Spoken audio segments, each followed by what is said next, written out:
I will now invite the Minister of Defence and Military Veterans to open the debate.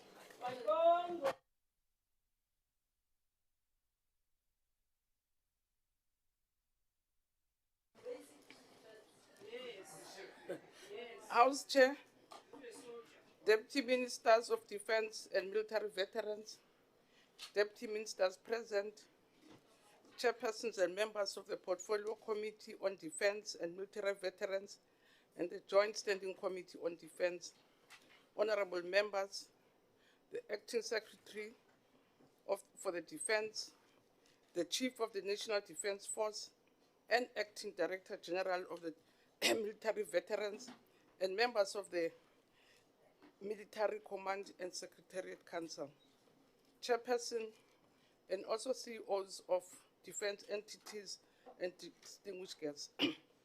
Honourable Speaker, I stand before you today humbled by the honour of presenting my first ever budget vote to this House within the context of a government of national unity as the Minister of Defence and Military Veterans.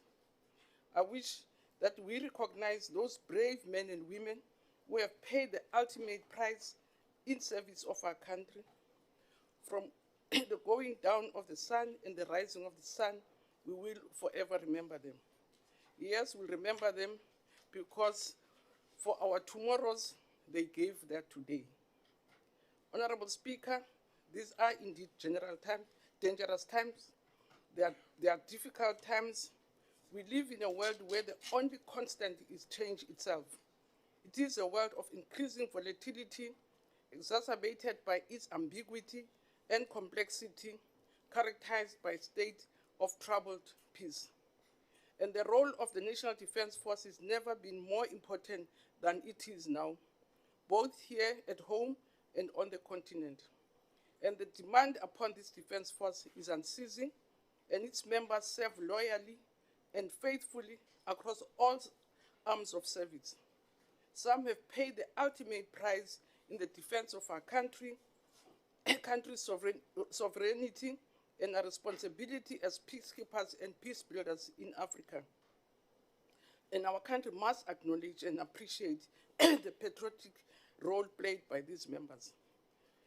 Chair, we come here before this House today with a plan and proposal which needs to be supported by this House.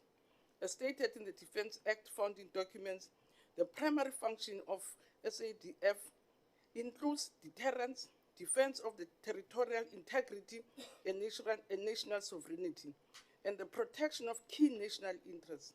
So the Department of Defense includes the Defense Secretariat for Civil Control and Oversight, and the South African National Defence Force as the only lawful military force of the Republic in accordance with the Constitution. Honourable Speaker, the Ministry previously indicated to this House that there is a need to review certain key chapters of the Defence Review of 2015. And I am reliably informed that during discussions by my predecessor, Minister Thandi Modise, and the Command-in-Chief in January this year, President Honorable Cyril Ramaphosa, and the department is hard at work finalizing this task, and all this we have agreed that, bottom line, the military command is based on soldier first in principle. And this will indeed include military strategy and an interim force design aligned to government funding objectives, and I will be engaging with Cabinet and the different committees on this work. Honourable Speaker, our Defence Force has provided great service to this country across multiple theatres in many different guises since the House last set to consider its funding. The department plays a very important role in many government medium-term strategy frameworks, and these are guided by safeguarding the nation through, for instance, border safeguarding, maritime security, support to subs, and other ordered internal operations. Secondly, securing regional development through the deployment of robust forces and support of the African Union peace and security architecture. Again, ensuring hard power through the maintenance of a core combat capability to protect the sovereignty of our country, protecting South Africa's intangible sovereignty through the support of the national cyber resilience and nation building. And guided by the above principles, the department is involved in different provinces, named Mpumalanga, Limpopo, KZN, Free State, and Northwest, with ongoing operations. As I've just mentioned, this includes guarding our borders, maritime security, and also involving ad hoc operations with South African police force, for instance, around combating illegal mining, safeguarding critical infrastructure, and crime prevention, contributing meaningfully to social cohesion and safe communities in realization of the pillar of nation building. The ongoing Welisizwe Rural Bridge Program and our disaster management responses are tangible examples of the humanitarian support and emergency relief that we bring to the country. On disaster management, for instance, Chair, we have a standing agreement or memorandum of understanding with COHOCTA, where we also help them in areas of disaster, because it is their core function, but the department also realizes that it has to bring support. And with the approach now, next month, of the Women's Month in August, I wish to assure the House that we are committed to the eradication of gender-based violence wherever it occurs in the department, while providing necessary support to victims of gender-based violence through our medical, psychological, and legal services. Chair, as recently announced by the Deputy President, we also are involved in youth initiatives, again to make sure that we support our young people in employment, but also in discipline. Turning towards the work that we do to contribute towards a better Africa, the department is involved in Operational Mistral and Operation Tiba, which are in the DRC. We're also involved in Operation Vikela in Mozambique. There's also Operation Copper in the offshore patrols in Mozambique. And I'm pleased, Member Chair, to report that in terms of external deployments, I was told yesterday by the Minister of Finance that we will be also getting additional funding, which Chair will report through you. But on the strength of ensuring clean governance, we're also committed to making sure that we will continue to confront the challenges that face the department, from underfunding, but also to corruption and audits which are not clear from other sections. Now focusing on the budget, Honorable Chair, we have been allocated 51.8 billion for the year 2024, and it has been divided as such. We have 5.5 billion, which is ring-fenced for the obligations of the Department in Public Works, 2.6 billion. We also have been allocated 1.4 billion to AMSCO, which is entrusted with the vital task of managing the acquisition of defense prime mission equipment, the development and maintenance of critical defense technology, and the management of strategic defense. We've also been allocated 500 million for dedicated procurement of protective personnel vehicles, 441 million for the repair and maintenance of defense force equipment, but also 72 million is allocated also to the military ombudsman, which, Chair, is a statutory body necessary or very helpful in resolving grievances by soldiers and public concerns. And the military ombuds promotes good labor relations with SANDF.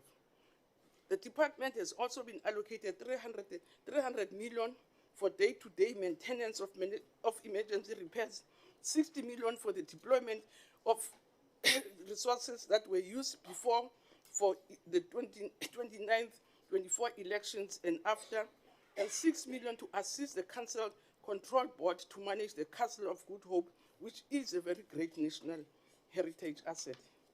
From the budget of the 51.8 billion remaining, 34.2 billion goes to compensation of employees, which constitutes 66% of the budget. Again, we have to acknowledge, and we are really humbled by the fact that SANDF, despite the money that has been given to us, still needs to upgrade its prime mission equipment. And we are robustly engaging with National Treasury on a common way to meet the Defence Force medium-term capital budget, including the vital repair and maintenance of critical infrastructure. Honorable Chair, in terms of the legislation and regulations are going to be finalized during this financial year, and again, we'll be submitting them to the committee. We are also working on the commencement of the implementation of the Defence Act during this year of 2024, and I'm told that by the end of the year, we should be ready also to report to the committee. I wish to take a moment also, Chair, to recognize our community of military veterans, some of whom have paid the supreme price in the service of our country. And the main objectives of the Department of Military Veterans is to provide national policy and standards for socio-economic support to military veterans and their dependents, guided by the Military Veterans Act 18 of 2021. This department has been allocated 864 million, Chair, which includes 158 million, which is earmarked for the pensions of military veterans, 140 for the compensation of employees, 142 for administration, 446 million for socio-economic branch, and 272 million, which will include housing, education benefits, and support and the development of memorialization, honors, and heritage. The Presidential Task Team Chair and intervention by the President did provide political support to improve the functioning and efficiencies of this department and has made recommendations which we are currently working on. And as I said, Chair, we need to deal with the challenges that are constantly reported around the areas and needs of our veterans. It will be working with, for instance, we'll be working with State Information Technology Agency, SITA, to ensure that there's a robust ICT infrastructure, to ensure that military veterans are verified and thus are enabled to have access to their benefits. I can report, Chair, that this year we'll be providing an additional 750 houses in addition to the 1,000 houses that have been there. There will be also subsidization of health services for military veterans and increase from 18,650 to 17,691. And the compensation of benefits for the financial year will also be there so that we can deal with the backlogs, so that this year only more than 200 veterans will be attended to and be assisted immediately.